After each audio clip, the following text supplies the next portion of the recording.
Selamat malam teman-teman semua. Jadi, di sini kami asisten, Ansri Pak Erwin bakal ngadain tutorial buat, UTS besok ya. Mungkin gue langsung share aja ya.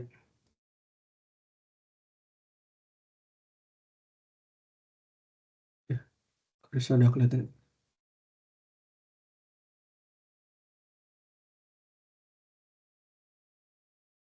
Nah jadi, buat tutorial UTS kali ini tuh, kami bakal bahas soal UTS tahun lalu. Buat soal UTS-nya sendiri tuh ada 3 soal tahun lalu tuh. Soal pertama kurang lebih, kalau kalian lihat mungkin udah cek juga di HMS1 Data tuh, eee, ini soal yang sering banget lah setiap tahun keluar gitu dan di tahun lalu tuh keluar juga.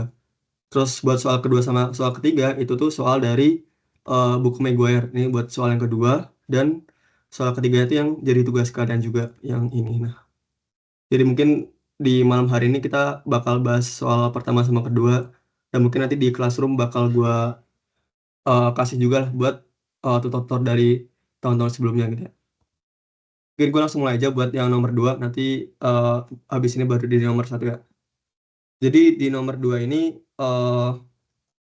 kita punya suatu, balok ya di sini, jepit, kurang lebih kayak gini di, eee, CD-nya di sini, ini kalau kalian tahu mungkin, udah belajar dari tugas kan ini kayak strat gitu ya.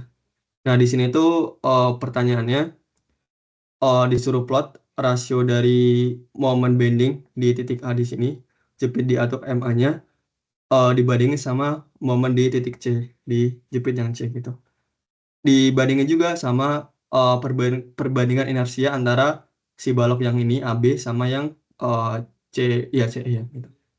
Dan di sini, diasumsikan A-nya tak hingga gitu, jadi sangat besar penambangnya. Dan yang ini ya, jadi yang ini A-nya sangat besar, jadi, sangat kaku lah. Dan deformasi asal tuh dari serat yang ini, BD itu diabaikan gitu. Nah, soal ini kalau dari Pak Erwin bilang sih pas kita ujian tuh, eee cukup susah kan, jadi kayak, nggak ada yang bener lah. Jadi yang di tahun aku tuh di sini tuh di take home-in gitu, disuruh kerjain ulang, eee, pas habis UTS gitu. Nah, yang pertama pasti yang paling penting, eee, step pertama kalau ngerjain answer kayak biasa, harus identifikasi dulu, DOF-nya itu apa ya gitu. Nah di sini kan, eee, hal penting yang tadi dikasih tahu kan aksial diabaikan ya, aksial diabaikan. Jadi kalian cuma tinjau geser dan momen aja jadinya. Kalian cuma tinjau geser sama momen, jadi di sini kalau kalian lihat, kita cuma punya, geser sama momen aja. Dan di sini, hal yang penting juga ketika aksial diabaikan, berarti kan DOF yang awalnya mungkin ada 3 sama 3 kan jadi cuma ada 2 ya, geser sama momen di sini. Dan, kalau kalian mikir mungkin ada DOF-nya 4, nah, soal Pak Erwin tuh biasanya jarang buat ngasih matriks yang terlalu gede gitu, maksimal mungkin 3 kali 3 lah. Nah, maka di sini ada hal yang mungkin perlu diperhatikan ya. Tadi kan di soal dikasih tahu kalau nilai A-nya sangat besar kan. Jadi si strat BD ini sangat, kaku, kekakuannya sampai tak hingga kan, karena A-nya juga infinite. Nah, karena member ini sangat kaku, maka dia nggak mungkin bisa berinformasi secara aksial gitu. Nggak bisa memanjang maupun memendek kan. Jadi, kita bisa mengambil kesimpulan ya, ketika dia nggak memanjang, maka, deformasi di titik satu atau DOF satu ini, maupun DOF yang di bawah ini 3 itu pasti bakal sama. Jadi kalau satunya tuh naik satu satuan, yang bawah juga satu satuan gitu. Eee, dan kenapa bisa gitu, kalian ingat lagi kalau di Rekban kan ketika kita punya sesuatu yang sangat kaku kan, eee, kita menganggap dia kayak ini ya, misalkan, kita punya, tegangan-regangan ya, ini tegangan, misal ini tegangan misalkan kita punya di sini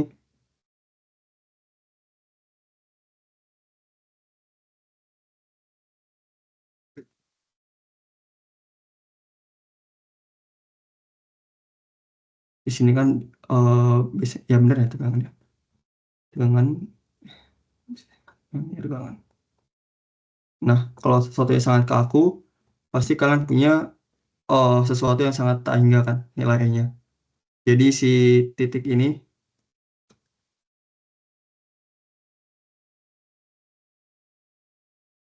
pasti bakal sangat tak hingga gitu. Dibandingkan ketika kalian punya sesuatu yang fleksibel, jadi dia bakal lebih ke arah horizontal kan gitu.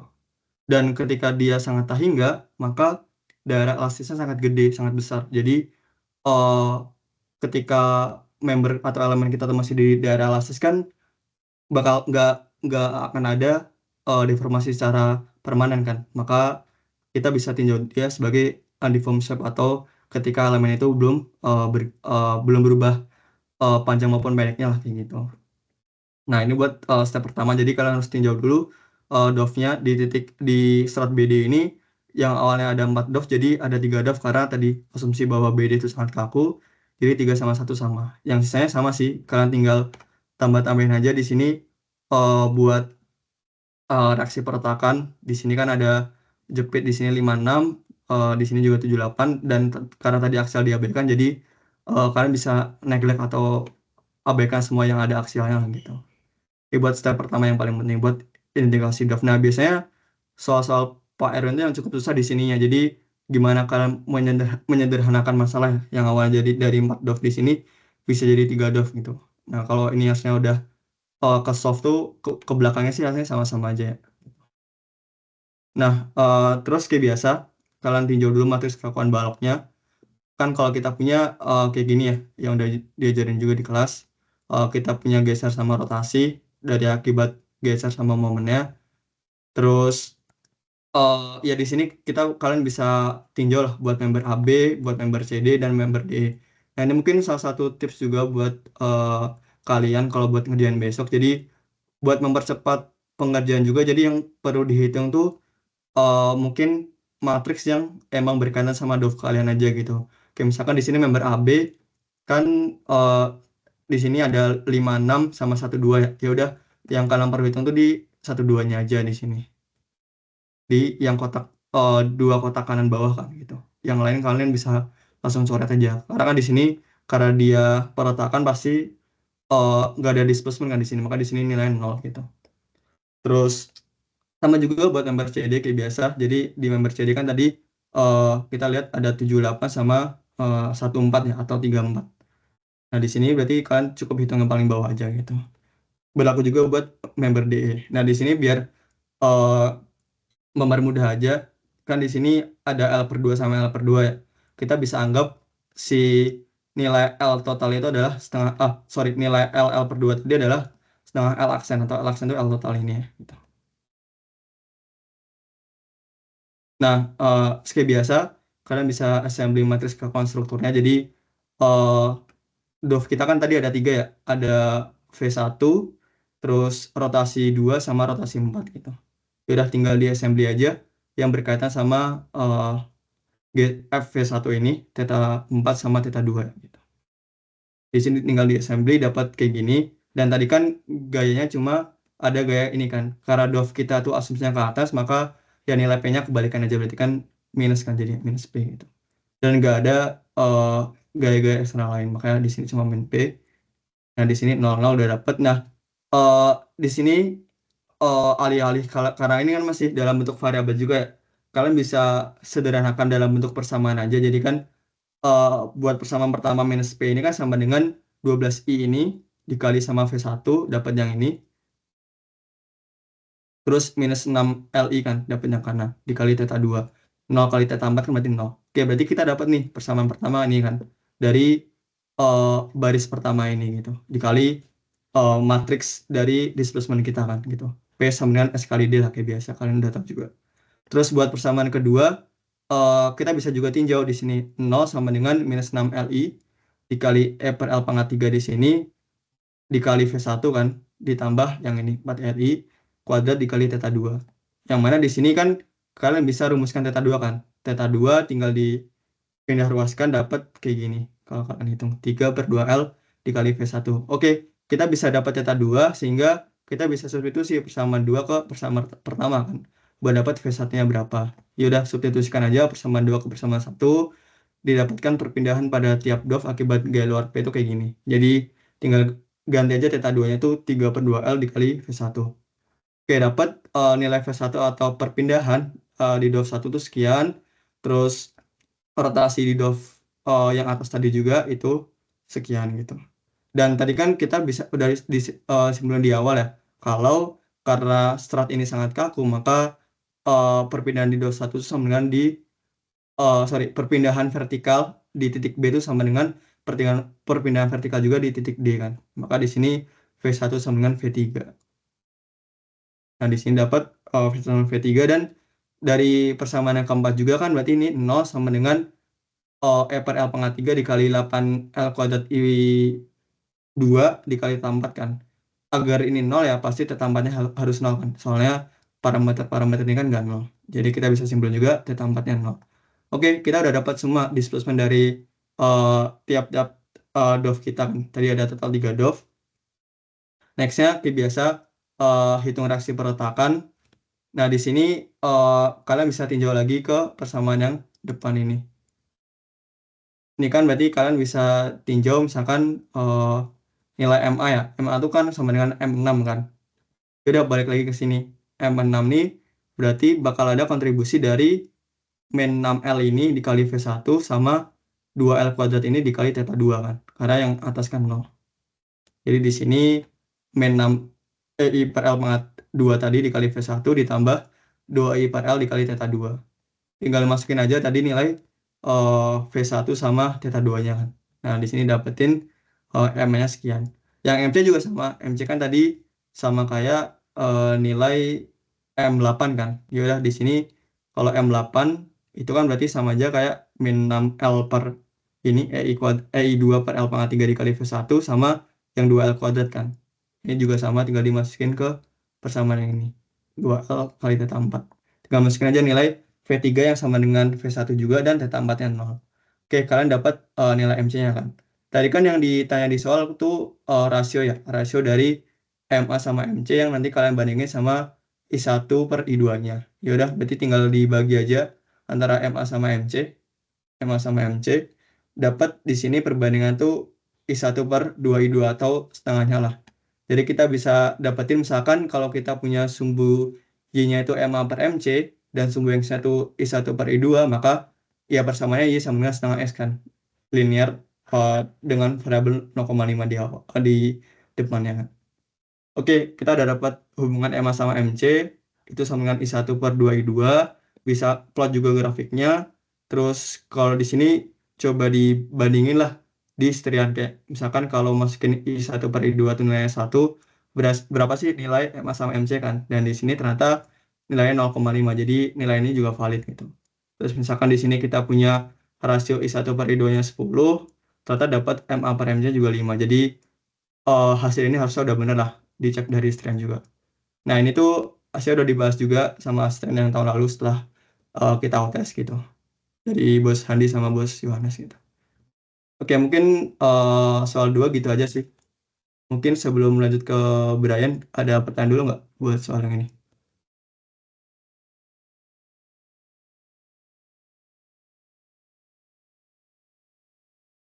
Oke, aman ya mungkin.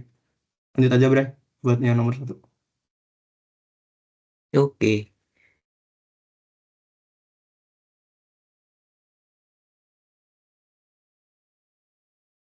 oke, aku izin share ya. Oke, jadi masuk ke soal yang pertama. Soal pertama itu, jadi pada sistem rangka batang di bawah ini, semua elemen mempunyai EA yang sama dengan EA 30.000 kN dan L sama dengan 10 meter. Yang pertama ditanya adalah matriks kekakuan struktur. Untuk mengetahui matriks kekakuan struktur, yang pertama kita harus melakukan not numbering dulu. Not numbering ini, yang pertama kita tentuin arah-arahnya, kemudian kita tuliskan not numberingnya. Nah, di soal juga dituliskan bahwa matriks kekakuan struktur yang diminta itu S2 kali 2. Jadi matriks 2 kali 2 karena merupakan hasil assembly yang mana 3 titik di bawah ini untuk nomor 1, 4, dan 3 ini kan merupakan restraint karena perletakan sendi. Sehingga yang menjadi dov ini hanya pada titik 2 ini. Titik 2 baik untuk arah X maupun arah Y-nya. Oke. Kemudian selanjutnya untuk rumus yang digunakan karena ini merupakan rangka batang, jadi yang digunakan hanya matriks kekakuan rangka. Nah, ini untuk pengingat aja bahwa untuk matriks kekakuan rangka ini nilai matriks kekakuannya ada yang lokal dan global. Jadi jangan ketuker. Nah, karena biasanya ini untuk analisis ini biasanya langsung dipakai yang global. Jadi biasanya yang dicatat yang ini aja nih. Tapi ini juga jangan dilupain.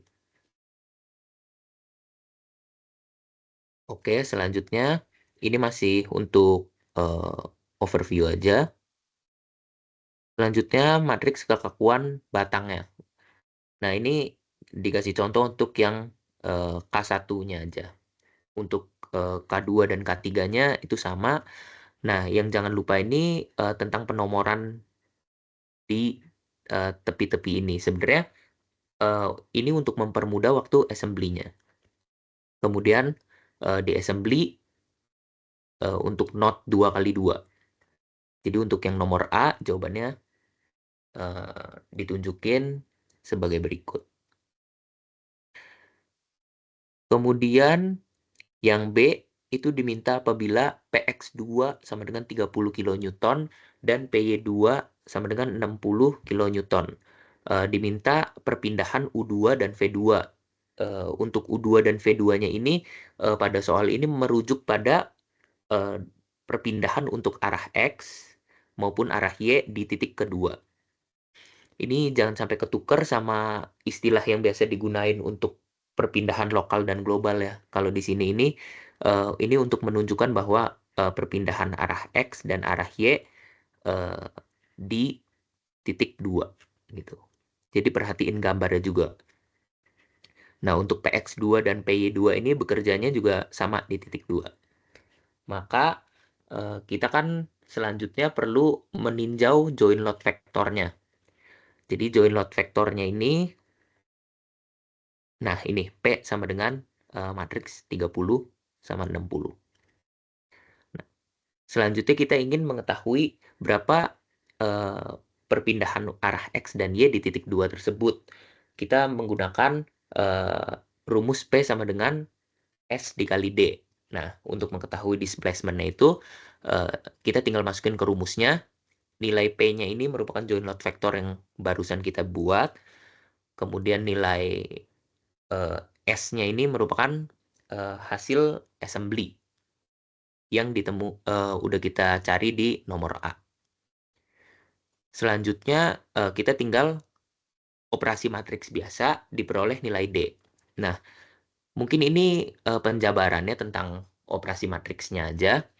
Tapi kalau saran aku supaya cepat dan lebih akurat itu langsung pakai kalkulator aja. Gitu. Ini untuk jawaban nomor B.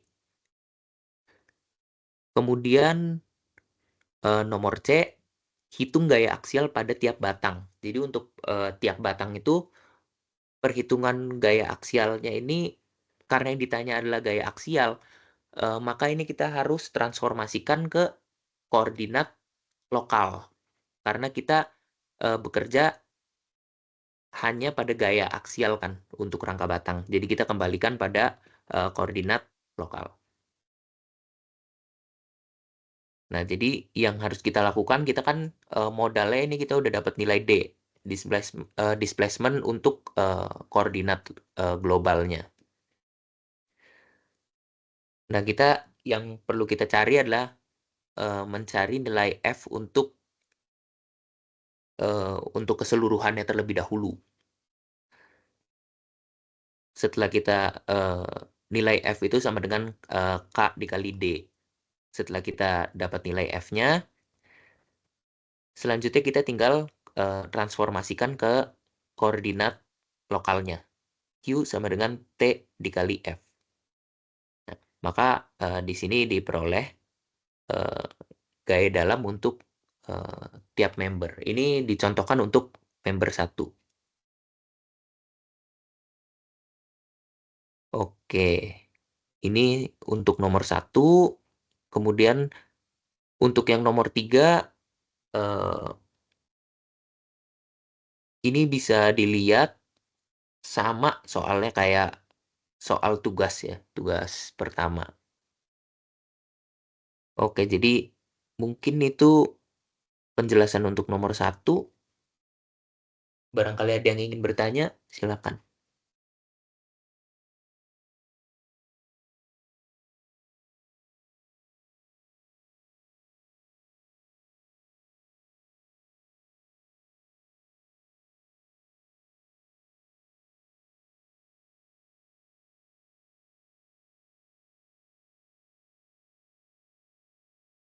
Bos mau nanya bos, Iya, silakan. kalau misalnya untuk rangka batang nih, kalau misalnya si batang itu nggak langsung nyambung ke peletakan, apakah masih harus tetap cari Q ya bos? Atau langsung pakai F aja ya? Kalau nggak nyambung, Ya, contohnya gimana tuh maksudnya? andaikan gini deh, misalnya dari batang 1, 2, dan 3 ada satu lagi batang di atas gitu. Jadi batang keempat yang anggaplah batang keempat itu nyambungin batang 1, 2, 3. Jadi dia tuh batang atas gitu. Nah, kan si batang keempat ini kan dia tuh nggak nyambung sama peletakan ya. Tapi tetap perlu cari gaya dalamnya mungkin ceritanya. Nah, itu untuk perhitungan mencari gaya dalamnya apakah harus sampai ke koordinat lokal juga yaitu sampai sampai nyampe nih apa nyari nilai Q atau nyampe cukup nyampe nilai F aja gitu, Bos. Oh, oke. Jadi misal sekiranya ada kasus yang kayak tadi, dan sekiranya si batang itu di dalamnya itu ada gaya dalamnya yang bekerja, tetap harus dicari ke koordinat lokal. Kenapa? Karena kan ini kita mau nyarinya kalau gaya dalam kan, apalagi ini kita cuma eh, ngebahasnya tentang rangka batang ya. Jadi gaya yang bekerja ini antara tarik atau tekan aja. Ya udah kita harus balikin ke koordinat lokalnya, kecuali si batang yang bekerja itu arahnya itu berimpit dengan eh, sumbu globalnya, antara sumbu lokal dan sumbu globalnya berimpit, itu kita ya bisa nggak perlu ditransformasiin karena nilainya kan pasti sama. Tapi kalau misalnya eh, si tetanya itu nggak sama dengan 0 derajat, ya tetap harus ditransformasiin. Menjawab nggak ya? Oh, oke oke, menjawab menjawab. Berarti Nambahin dikit deh. Oh, oh ya bisa, boleh. bisa. Jadi yang lu maksud tadi misalkan di titik 2 itu ada batang ke atas satu gitu ya, naik ya? Sebenarnya nggak naik juga sih, asal dia itu nggak nyambung ke peletakan aja. Karena ini Oh, jadi ceritanya dia itu bisa dibilang ujung satunya lagi free end ya, bebas ya gitu ya? ya mungkin boleh lah Oh, kayak gitu, anggap aja kayak gitu. ya itu sama-sama aja sih tinjaunya. Yang ngebedain itu sama yang tadi diperletakkan kan berarti batang yang lu tinjau itu yang tadi ujungnya free end itu dove-nya jadinya ada 4 kan? Jadinya, ya nggak? Jadi ujung yang kiri itu udah ada 2 dove, apa arah X sama arah Y, dan di ujung yang free end juga satunya lagi juga ada dove lagi. Bedanya kalau dia ada perletakan kan berarti lu tinjau cuma dove yang ujung aja kan, ujung atasnya aja kan, ya nggak? Itu aja sih bedanya. Tapi buat nilai Q nilai F nya sama-sama aja. Soalnya nilai Q sama nilai F itu kan menandakan kalau Q kan gaya dalam batangnya kan, jadi nggak ada hubungannya sama perletakan gitu. Kalau F kan berarti udah ditransformasiin ke koordinat global kan. Paling tambahan itu aja. Mana kira-kira? Oh, oke, siap siap, aman aman. Berarti intinya mah asalkan dia itu tidak berhimpit sama koordinat global, kita tetap harus nyari nilai Q ya, bos ya. Bener ya. Oh, oke siap. Tuh. Baik dia di pertengahan atau enggak harus tetap Q ya. Oke siap siap. Oke, siap bos. Yuk, boleh yang mana? Oke, izin masuk bos, izin nanya. Eh, Misalnya bos, kalau dari Pak Erwin tuh misalnya kita kan ini close book ya, misalnya eh, matriks transformasinya itu tiba-tiba lupa gitu kan. Buat cari gaya dalamnya itu pakai statika gitu, ada pengurangan nilai atau gimana ya bos? Misalnya eh, kita transformnya nggak pakai matriks transformasi, tapi kita pakai statika biasa. Mungkin itu bos. Oke, mungkin gue jenjang ntar kalau yang lain mau nambahin boleh. Ini sama sih kayak tahun gue juga close book. Kalau masalah itu tadi misalkan lupa terus pakai statika gue jujur kurang tahu ya. Cuma kan eh, jatuhnya jadinya gak sesuai sama metode yang sekarang kan. Soalnya kan Unstrict sekarang kan berarti kalian ninjau kayak statika sama Unstruct satu tapi pakai metode matrix gitu. Kalau masalah nilai gue nggak tahu, tapi mungkin kalau saran dari gue ya, mungkin banyak latihan soal aja sih. Jadi eh, si matriksnya tuh udah bisa hafal lah di luar kepala gitu. Dan ya kalau dari pengalaman gue dulu kuncinya sih banyak latihan soal aja sih gitu. Dan yang perlu dihafal tuh cukup eh, yang balok sama frame aja gitu. Karena kan itu dove-nya atau matriksnya kan eh, nggak sampai yang kalau frame kan ada aksial X sama Y sama momen kan. Jadi 6 kali 6 kali 6 kan. Nah, itu bisa Pak Erwin jarang ngeluarin gitu sih. Jadi yang paling keluar tuh kayak misalkan tadi kalau kalian lihat ada balok sama ada strat tapi aksialnya diabaikan. Jadi cukup gampang lah ninjau matriksnya gitu, nggak sesusah yang 6 kali 6. Kayak gitu paling. Kalau dari gue ya, kalau lain ada tambahan boleh. Mungkin gue izin nambahin. Jadi kayak ya sebisa mungkin sih tetap dihafalin ya kayak matriks transformasinya karena close book juga. Tapi kalau seingat gue itu waktu tahun kita itu tiap ujian itu pasti si matriks transformasinya itu ada di lembar belakang soal gitu. Jadi sama Pak Erwin biasanya dikasih gitu. Oh iya itu bener ya, ada ini ya, ada lampirannya bener. Jadi kayak fix and moment juga ada biasanya kalau ada balok yang apa bebannya gimana-gimana gitu-gitu. Merata lah atau terpusat itu bisa ada juga. Nah itu mungkin saran gua ke kelas coba pastiin aja sih. Kayak misalkan di lampirannya itu adanya apa aja. Nah itu nanti sisa yang nggak di lampiran berarti kalian perlu hafalin. Itu mungkin saran dari gue.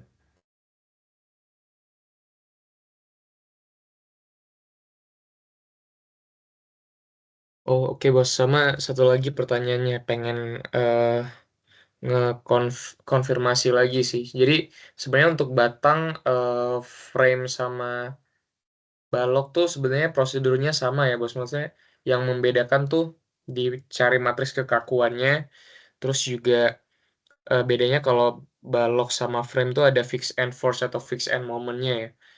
Nah, berarti kalau digabung-gabung gitu maksudnya ada yang balok, terus juga ada batangnya.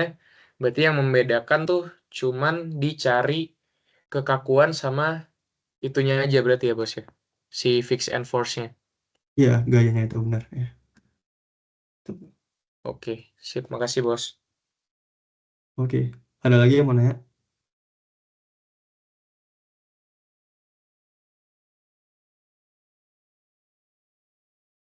Oh, paling tambahan juga biasa kalau dari soal Parwin tuh eh ya dia ada template sih cuma nggak yang semua soal template gitu. Dari yang tadi soal tahun lalu tuh 3 soal tuh yang soal template cuma yang tadi nomor 1 doang dan nomor 2 3 itu soal baru lah dan itu tuh langsung diambil Pak Erwin dari buku Maguire. Jadi paling saran dari gue juga kalau masih ada waktu bisa latihan-latihan soal dari buku Maguire juga sih.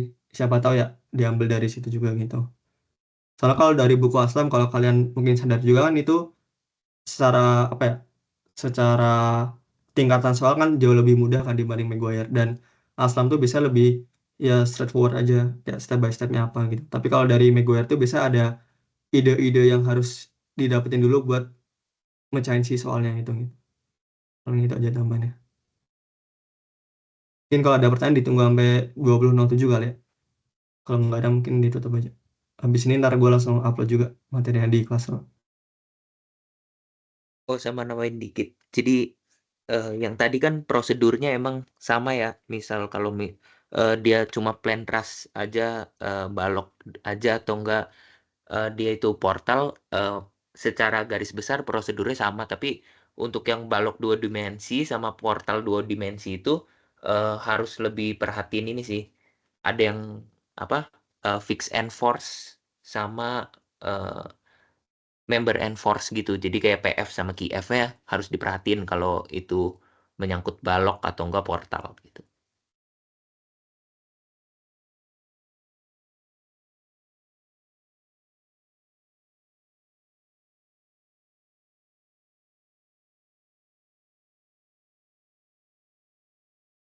Bos, izin nanya lagi bos. Iya, silakan. Eh, entah udah dibahas atau belum, mungkin tadi aku juga ke-skip kalau misalnya kan tadi kan Bos bilang untuk frame 2 dimensi kan kemungkinan dikasih batasan sama Pak Erwin kan ya. Maksudnya yang seharusnya 6 dwarf mungkin ada gaya aksialnya atau mungkin gaya gesernya yang dihilangkan kan. Nah, terus berarti untuk mencarinya sendiri, apakah berarti mirip kayak nyari balok ya, Bos ya? Secara cuma ada 2 gaya yang berlaku di frame-nya gitu, di dwarf-nya. Oh, tapi ini bahasannya masih balok dan atau portal gitu ya? Ini udah portal, Bos. Portal. Oh, portal ya. Kalau portal mau nggak mau tetap harus pakai ini sih, apa berangkatnya dari matriks kekakuan yang besar itu ya, matriks kekakuan yang besar. Tapi maksudnya itu biasanya kalau dikasih batasan itu kayak ya kita harus pinter-pinter ini nyoret-nyoret apa yang nggak perlu gitu, yang kita bisa tentuin kalau itu tuh udah restrain, jadi pasti displacementnya 0. Nah kita itu dari matriks kekakuannya udah bisa kita coret-coret. Jadi kayak waktu kita ngolah datanya itu hitungannya matriks kecil, tapi berangkatnya tetap dari matriks gede sih awalnya. Oh, berarti kita nggak bisa mengasumsikan si portal itu balok ya, Bos ya? Emang harus Eh, berangkat dari matriks yang gede itu ya? iya, tetap Untuk harus dari matriks gede sih. oke. Yang ngebedain itu bisa di ini sih assembly-nya tadi yang gue bilang. Jadi kalau misalkan portal, rangka batang sama balok tuh tetap masing-masing bagian itu tuh punya matriks kelakuan yang beda-beda juga. Soalnya kan beda perilaku juga kan. Nah, yang ngebedain itu bisa di assembly-nya aja. Jadi kayak misalkan tadi gue bilang portal kan kalau secara umum kan kalau kalian tugas kan gede banget kan. Dove-nya sampai 6 kali 6. Nah, pasti ada batasan lah dari Pyro misalkan kayak Axel diabaikan. Jadi Dove-nya tuh dari 6 kali 6 bisa jadi 3 kali 3 yang cukup make sense lah buat dikerjain pakai kalkulator gitu. Jadi kalian nggak perlu risau terkait hal itu menurut gue. Kayak gitu paling temannya. Oke, siap. Terima kasih, Bos. Yo aman. Ada lagi mau nanya? Masih ditunggu. Mungkin ditunggu sampai 11 kali ya. 2 menit.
Oke, kayaknya aman ya. Mungkin dari Brand atau Peng ada tambah lagi ya?